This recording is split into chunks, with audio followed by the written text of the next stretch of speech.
ما ته یو کس ټلیفون وکړ وی چې وهابي و وی چې ته چې وایې چې یاره هر شي ته تاویل جوړی تا ته زه حیران یم چې څومره مشرکان شرکونه کوي ته د هغې دفاع کوې ما نه اعظم بالله دا غلط ګمان را باندې وکړه د شرک دفاع څنګه کوم خو زه خو داسې وایم چې مسلمان مشرک ورته مه وایې وی دا چې دی دا زیارتونو ته ځیو او بیا لا دسم پسې وایي چې دا د دانو بابا دی دا د فلانۍ بیماری بابا دی دا د زیلي بابا دی دا نومونه ور باندې ږدي دا د شرک عقیده نه ده ما زه به هغه نه تپوس کومه که نه که هغه وویل چې د زیلي نه شفا ما ته خالق راکړي خو سبب یې دغه ولي زیارت دی او یا دا مالګه ده دا خو شرک نه دی خو اسباب دي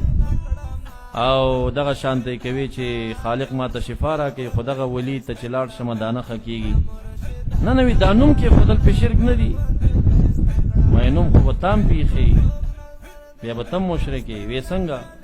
مې ته د الله په ذات قسم وخوره چې ته میډیکوز دوايانو والا ته نه یې تللی چې د سر درد ګولۍ راکړه ته نه یې تللی چې ما ته د خېټې درد ګولۍ راکړه دا ګولۍ ولې خالق و که مخلوق و دغې مخلوق ته ستا تاثیر حقیقي عقیده و که د مجازي و د سبب که د تاثیر حقیقي عقیده دی اول ته پې مشرک دوایې باندې که د تاثیر حقیقي عقیده وساتله او خالق دې پکې مؤثر نه که خو مشرک یې کن او که خالق د شافي وګڼه حقیقتا او مجازي نسبت دی وکړه نو په نوم کې خو دغه سړی نه مشرک کېږي او که په نوم مشرک شي خو د ټولو خلکو په ګولیو دوایانو نومونه ایښي دي او هغې هم پې لیکلي دا خلک هم دا نسبت ورته کوي خو دا خو دلیل د تاثیر حقیقي نه جوړېږي خو مې فرق دغه دی چې ستا د انګریز په فرموله جوړه دوایي ته دومره عقیده ورغلي چې نوم پرېږدي توحید یې ګڼي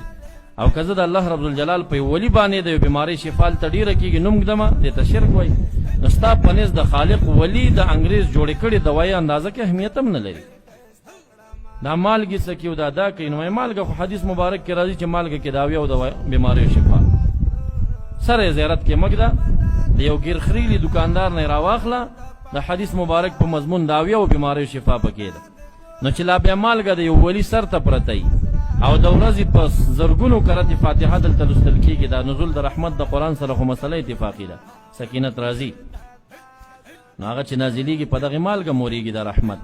نو هغې کې به دا شفا لا کمیږي او که زیاتېږي به خو خبره د تاثیر حقیقي او د مجازي ده که مؤثر حقیقي د خالق کړه هېڅ مسله نشته دی دا اسباب